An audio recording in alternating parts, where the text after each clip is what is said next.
మన దేశంలో తాటి చెట్లకు అతిపెద్ద నిలయం తమిళనాడు. అయితే ఇప్పుడు అదే తమిళనాడు ఆ రాష్ట్ర భవిష్యత్తు కోసం నడుం బిగించింది. తమిళనాడు రాష్ట్రంలో 5.2 కోట్లకు పైగా తాటి చెట్లు ఉన్నాయి.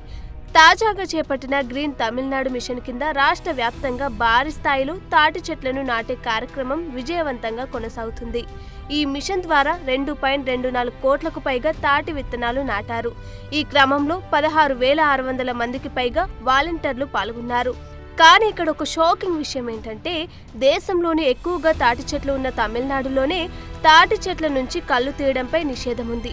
1987 జనవరి 1 నుంచి కళ్ళు గీతపై నిషేధం అమల్లో ఉంది. అంతకు ముందు కూడా నిషేధం అమల్లో ఉన్నప్పటికీ కొన్నిసార్లు నిషేధించడం, ఆ తర్వాత తీసివేయడం ఇలా జరిగేది. ఎందుకంటే కళ్ళు గీసి దాన్ని కల్తీ చేయడం వల్ల దాన్ని తాగిన వారు తమిళనాడులో చాలా మంది మరణించారు.